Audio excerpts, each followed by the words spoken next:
اس امت میں قیامت تک ولی موجود رہیں گے تا آنکہ حضرت امام مہدی تشریف فرما ہوں گے خاتم الاولیاء، اور ان کے بعد پھر سلسلہ ختم ہوگا اور قیامت آئے گی۔ اسی طرح علماء راسخین بھی ہر دور میں موجود رہیں گے۔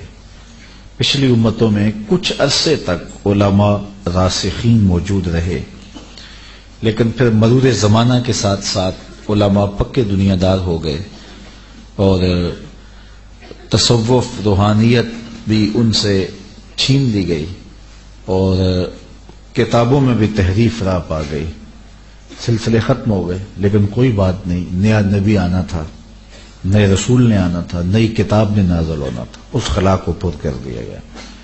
لیکن حضور کے بعد نبی کوئی نہیں، حضور کے بعد کتاب کوئی نہیں، اور اس امت کے بعد امت کوئی نہیں، ہدایت کے لیے کوئی اور صحیفہ نہیں اترنا۔ اس لیے اللہ تعالیٰ نے قرآن کو بھی محفوظ کیا، اور اس امت میں قیامت تک اولیاء کا وجود بھی رہے گا اور علماء راسخین بھی موجود رہیں گے۔ اب سوال یہ ہے کہ آج ہم کھلی آنکھوں سے دیکھتے ہیں تو ہمیں بڑی دکانداریاں سجی ہوئی نظر آتی ہیں، طریقت کے نام پر بھی اور علم کے نام پر بھی۔ تو اس پریشانی کی وجہ سے بہت سارے لوگ حقیقتوں کا انکار بھی کر دیتے ہیں۔ تو اس کے لیے میں یہ عرض کرنا چاہوں گا کہ مارکیٹ میں نقل اس کی آتی ہے جس کی ڈیمانڈ ہو۔ کبھی آپ نے نقلی لوہا نہیں دیکھا ہوگا، سونے کی نقل آ جاتی ہے، اس لیے کہ اس کی کوئی قیمت ہے، اس کی کوئی ڈیمانڈ ہے۔ تو جو چیز معاشرے کے اندر جس کی طلب موجود ہو اس کی نقل بھی ہوتی ہے، جس کی مانگ ہو اس کی نقل بھی ہوتی ہے۔ اور اگر کوئی چیز اصل کو کوئی نہ پوچھتا ہو تو اس کی نقل کون بنائے گا؟ کوئی ایسی چیز کے جو اصل بھی ہو لیکن اسے کوئی نہ پوچھتا ہو تو اس کی نقل بھی نہیں ہوتی۔ چونکہ اسلام میں اولیاء امت کے ساتھ، علماء کے ساتھ پیار کرنے کا درس دیا گیا، سبق دیا گیا، تو ظاہر ہے کہ پھر اس کی نقلیں بھی موجود ہوں گی۔ تو دو طرح کے طبقے ہیں، ایک وہ لوگ ہیں جو دھوکہ کھاتے ہیں تو حقیقت کا بھی انکار کر دیتے ہیں، اور ایک وہ لوگ ہیں جو اصل کی طلب میں ہر 2 نمبر مال کو بھی اختیار کر لیتے ہیں، جس کے نتیجے کے اندر امت عجیب اضطراب میں اور پریشانی میں مبتلا ہو جاتی ہے۔ ہمیں کھلی آنکھوں سے جینے کا حکم دیا گیا ہے، اور قرآن مجید میں جو سورہ یونس میں اللہ تعالیٰ نے اولیاء کی مدح فرمائی ہے، انہیں خوف و حزن نہیں ہوگا، اور وہ اللہ کے خاص قرب والے لوگ ہیں، تو ساتھ ان کی پہچان بھی بیان فرما دی، الذین آمنوا وکانوا یتقون، تاکہ کوئی شخص دھوکہ نہ کھائے۔ اولیاء اللہ کے لیے جو معرفت اور جو پہچان ہے وہ 2 چیزیں یہاں اس آیت کریمہ میں بیان کی گئی، ایک ایمان اور ایک تقوی، کہ وہ کمال درجے کے مومن ہوں گے اور پرلے درجے کے متقی ہوں گے۔ یہ 2 خوبیاں اگر کسی وجود میں جمع ہوں تو اس کے بارے میں یہ گمان کیا جا سکتا ہے کہ یہ اللہ کا ولی ہے۔ لیکن اگر یہ 2 بنیادی خوبیاں کسی کے اندر موجود نہیں ہیں تو پھر اس کی شعبدہ بازیوں سے متاثر ہو کر کے اس کو کرامت قرار دے دینا یہ سوائے نادانی کے اور کچھ نہیں ہے۔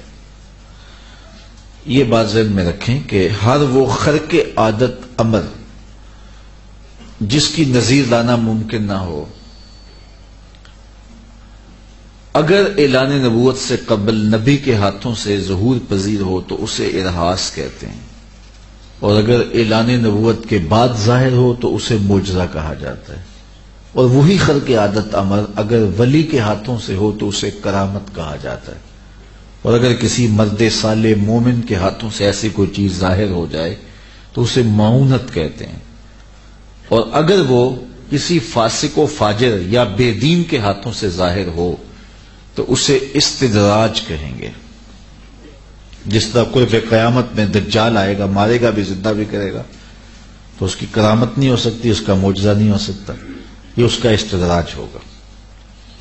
تو استدراج اور کرامت کے درمیان فرق کو کیسے محسوس کیا جائے کہ یہ استدراج ہے اور یہ کرامت ہے؟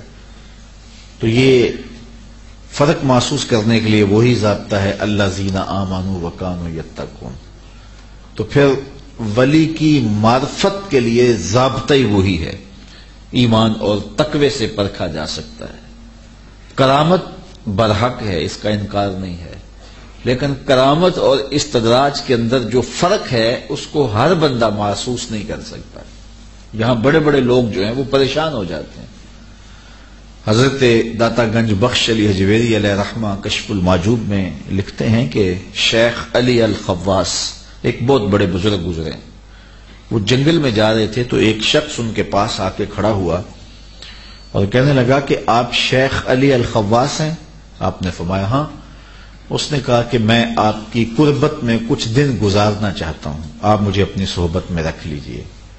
شیخ مراقب ہوئے اور فرمانے لگے مجھے تیرے بدن سے کفر کی بو آ رہی ہے۔ اس نے کہا جی میں عیسائی ہوں، مسلمان نہیں ہوں، لیکن دور دراز سے سفر کر کے آپ کی صحبت میں کچھ دن گزارنے کی آرزو لے کر آیا ہوں، تو آپ مجھے اپنی صحبت سے محروم نہ رکھیے۔ شیخ نے اس کو ٹالنا چاہا اور کہا میرے ساتھ بڑی مشکلیں ہوں گی، سفر کی صعوبتیں سہنی پڑیں گی۔ اس نے کہا میں سب کچھ سہ لوں گا۔ فرمایا چلو آ جاؤ۔ 8 دن گزرنے کے بعد بھوک کی شدت سے اس کی ٹانگیں کانپنے لگیں۔ شیخ کو کہنے لگا حضرت آپ اللہ کے ولی ہیں، اللہ کے ہاں آپ کی کوئی قدر و منزلت ہے، تو اس کے وسیلے سے دعا کیجیے نا کہ میرے سے تو اب چلنا دشوار ہو گیا۔ فرمایا میں نے کہا تھا کہ میرے ساتھ مشکل ہوگی، تم بضد تھے، کہا ارادہ تو یہ تھا کہ میں کچھ نہ کہوں لیکن میں مجبور ہو گیا ہوں۔ شیخ سجدے میں سر رکھ دیا اور کہا مالک اس کافر کے سامنے مجھے رسوا نہ کرنا۔ جب شیخ نے سر اٹھایا تو آسمان سے ایک طبق اترا جس پر 2 پیالے شربت کے اور 2 روٹیاں تھیں۔ آپ نے ایک شربت کا پیالہ اور ایک روٹی اسے دی اور ایک خود لے لی، کہا کھاؤ۔